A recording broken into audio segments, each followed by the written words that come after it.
Salve meninos e meninas, tudo bem com vocês?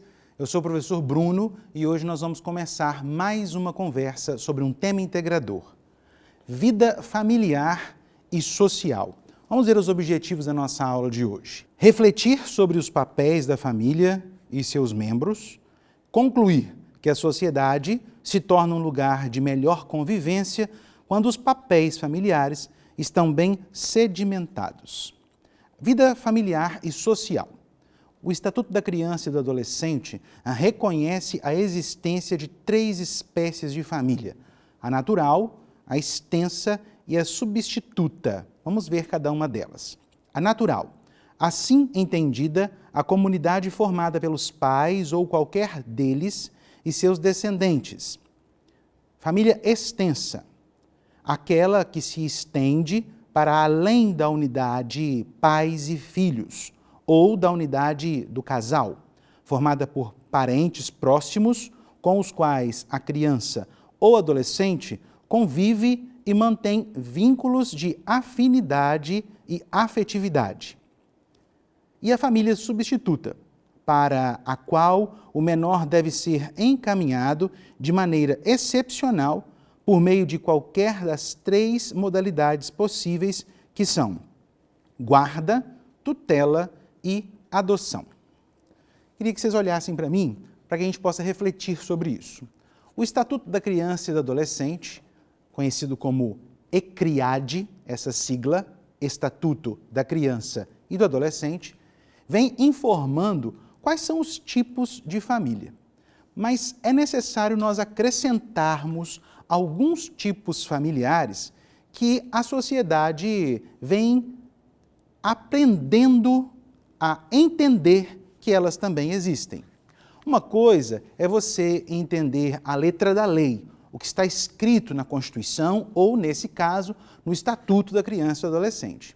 Outra coisa é perceber também que existem outras afinidades por meio da lei que permite a ampliação desses conceitos. Então eu queria que vocês, por favor, retornassem para ler comigo novamente a letra B. Família extensa, aquela que se estende para além da unidade pais e filhos, ou da unidade do casal, formada por parentes próximos com os quais a criança ou adolescente convive e mantém vínculos de afinidade e afetividade. Pois bem, meninos e meninas, vocês já conhecem a formação familiar tradicional. Nós todos tivemos como aprendizado que a família ela é composta por pai, mãe e filhos. No entanto, é necessário nós refletirmos que com o avanço tanto da tecnologia para tantas mudanças na área ambiental, na área da saúde, também houve mudanças culturais.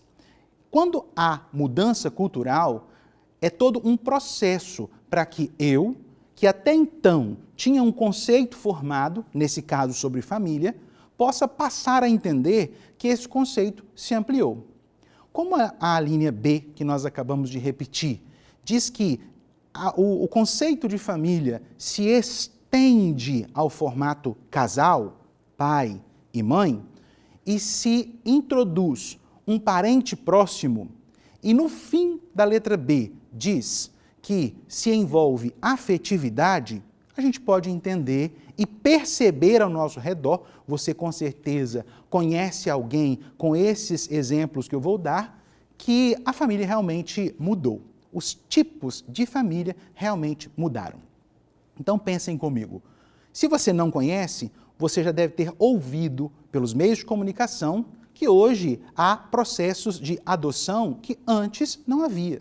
Por isso, e também por conta disso, nós temos formações de família que são avô, avó e neto, sendo a formação de uma família, o filho morando apenas com o avô ou apenas com a avó, em alguns casos a guarda é dada apenas ao padrinho ou à madrinha. Há casos em que a família é constituída por 2 pais ou por 2 mães. E todas essas situações que, de mudança de cultura e de conquista de direito, sim, insere-se no conceito de família estabelecido pelo Estatuto da Criança e do Adolescente.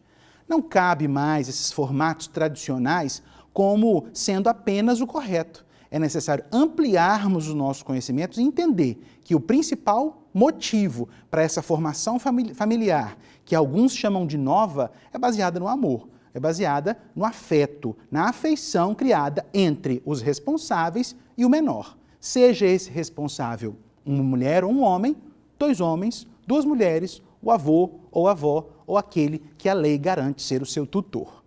Então vamos continuar essa reflexão através dessas situações em relação ao papel da família. Quais são os papéis da família? Compartilhar e não ajudar. Quero falar um pouquinho com vocês sobre esse item. Por que é necessário compartilhar dentro da família?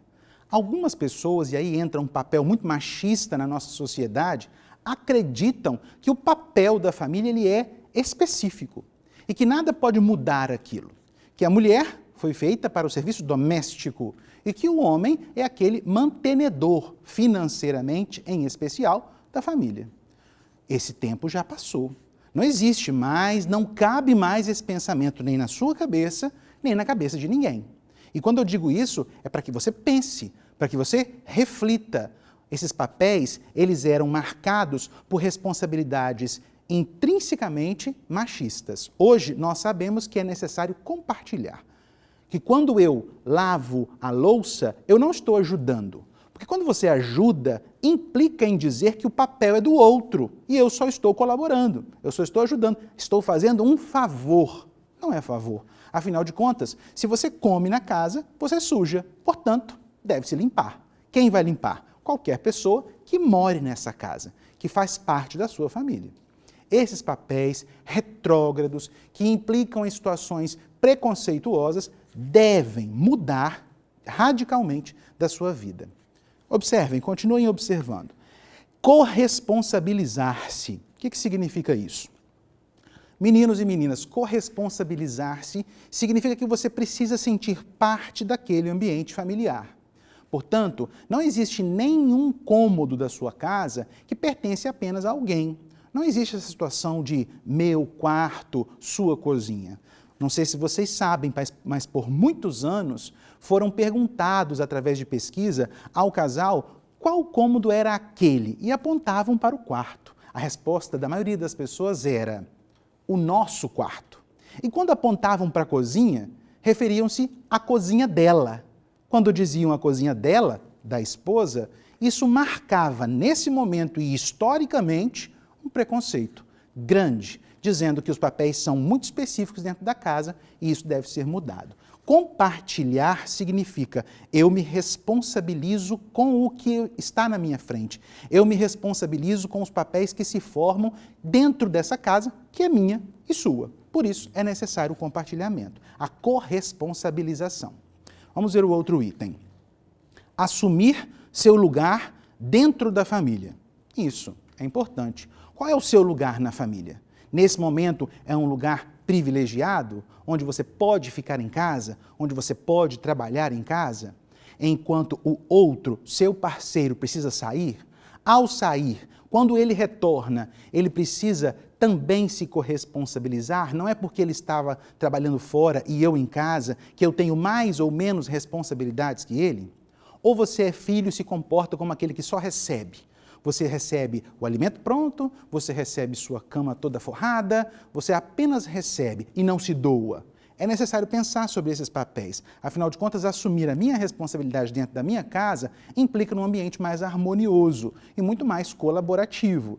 Por isso, pensem e reflitam. Quando eu entendo que o ambiente em que eu vivo, a minha família, é nosso e por ser nosso, todos precisam se responsabilizar por tudo que acontece dentro de uma casa, eu estou dizendo que eu estou pronto para assumir qualquer outra responsabilidade. Eu não cresço uma criança machista, eu não cresço, um adulto machista, eu não cresço um ser humano cheio de preconceitos, tanto dentro da família quanto em qualquer âmbito da sociedade. Vamos seguir. Funções gerais da família. Para garantir o pleno desenvolvimento dos indivíduos, são necessárias algumas coisas. Eu queria, primeiro, dizer a vocês o que significa tornar uma criança, um adolescente, um adulto desenvolvido plenamente. sendo ele um indivíduo pleno. Significa em assumir responsabilidades, papéis que a sociedade hoje cobra e que, no fundo, ela tem razão. Então, para ser um indivíduo desenvolvido plenamente, você precisa desenvolver habilidades com caráter, ética, com responsabilidade. Você precisa se engajar nas causas que estão ao seu redor e, é claro, trabalhar com empatia. Colocar-se no lugar do outro é importante para que eu saiba de que forma o outro vê aquela ação que recai sobre mim. Isso é importante, isso é fundamental.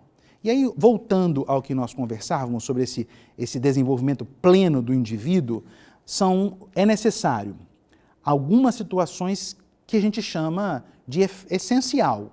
Elas são as necessidades sociais, você precisa conviver numa sociedade, as necessidades afetivas, você precisa se sentir parte e amorosamente cuidado por alguém, as necessidades biológicas, que vão manter o seu organismo vivo e saudável, e as necessidades intelectuais, que te proporcionarão aprendizado e mais informações.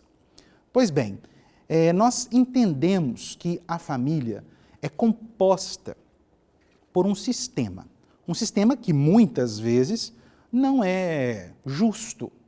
Nós temos uma definição de justiça muito deturpada.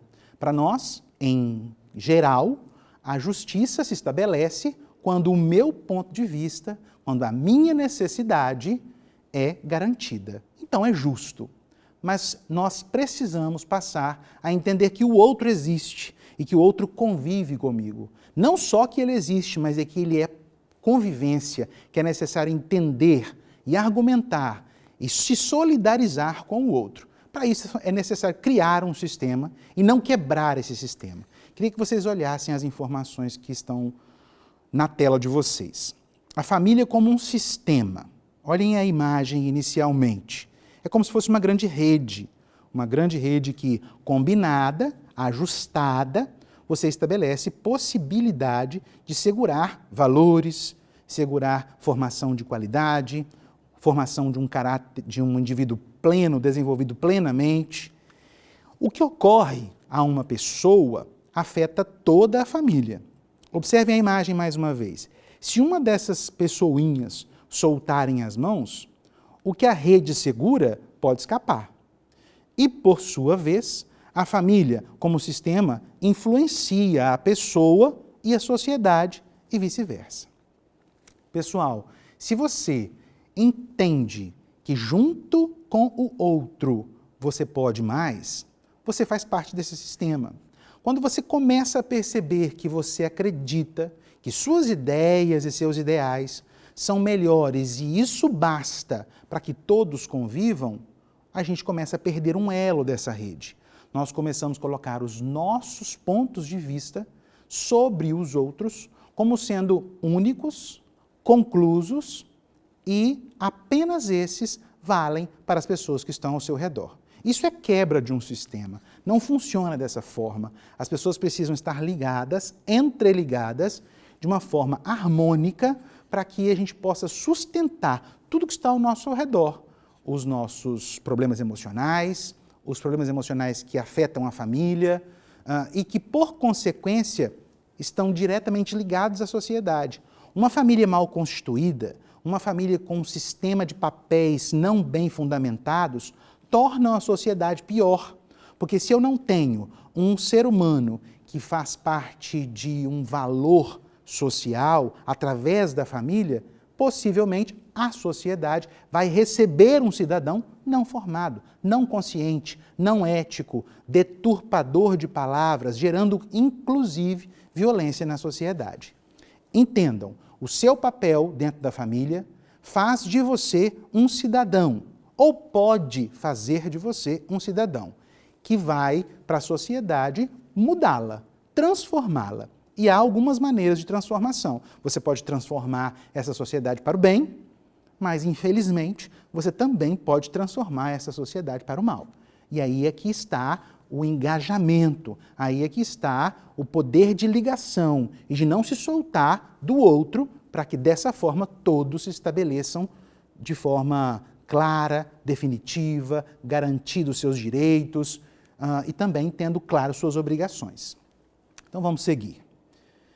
No ambiente familiar, deve-se respeitar as regras da família, perceber o funcionamento e respeitar a hierarquia da organização familiar, facilitar a comunicação dentro da família, evitar lateralizar com um membro da família, adaptar a comunicação ao estilo da família, auxiliar a família na busca de suas próprias soluções. Pois bem, pessoal, quando a gente para pensar que o ambiente familiar precisa de algumas coisas, a gente consegue estabelecer uma relação síncrona, que não há deturpação.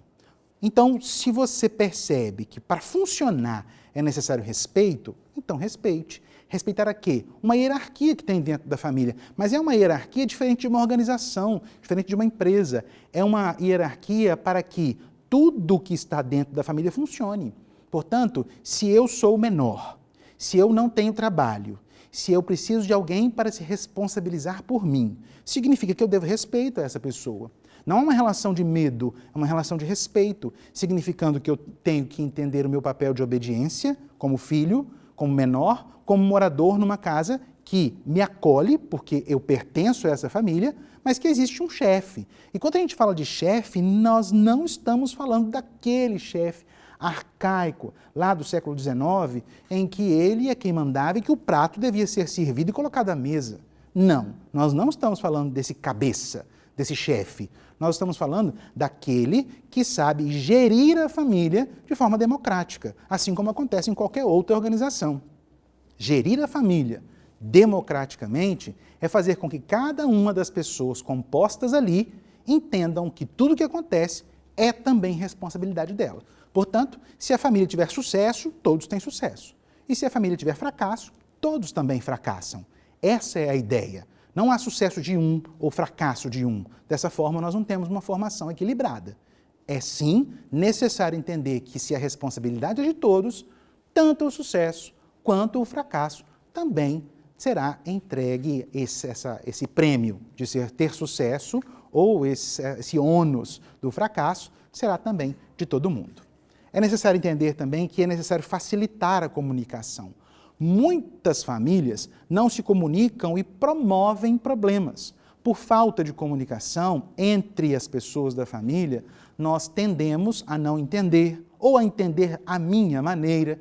Isso provoca discussões, problemas de relacionamento entre pais e filhos e gerando muitos adolescentes, em especial, vão para outros caminhos para provar a rebeldia que tem.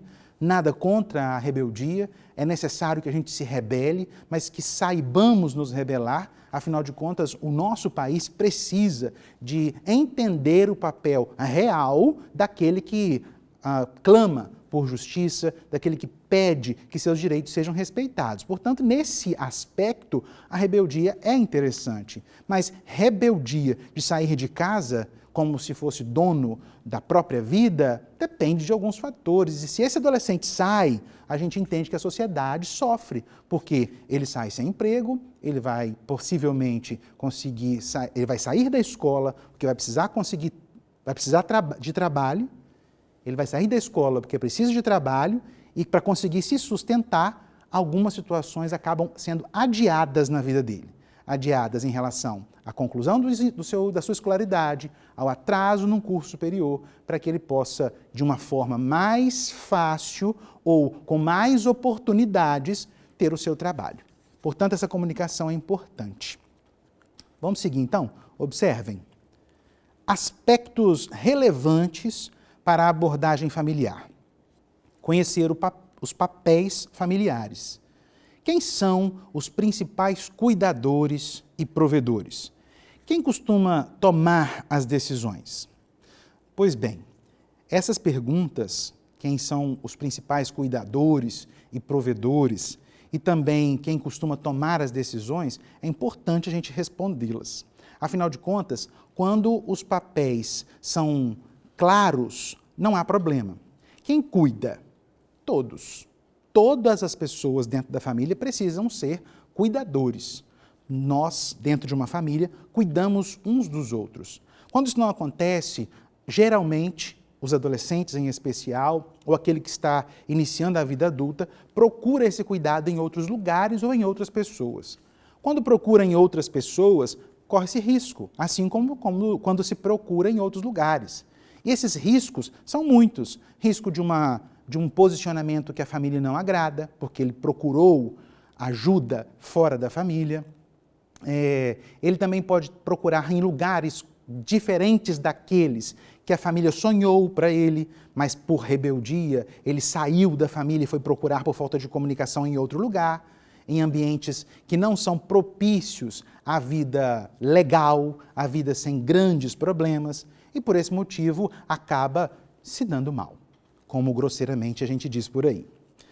Observem que essas imagens que vocês veem, elas nos dizem algumas coisas, todas elas em relação à responsabilidade. A gente pretende muitas coisas. Dentro do que nós pretendemos, muitas pessoas pretendem se casar e não estão prontas para o relacionamento. Em seguida vem os filhos, observem a imagem do filho. Enquanto um segura, cuidando, o outro se desespera. Falta de cuidado, falta de entender o seu papel. Muitos entendem também que é necessário tomar o seu próprio caminho. Na imagem dos trilhos, as pessoas entendem que cada um pode ter o seu próprio caminho, enquanto outros entendem que é necessário ter um padrão de quantidade de membros na família, afinal de contas isso também incide no orçamento familiar.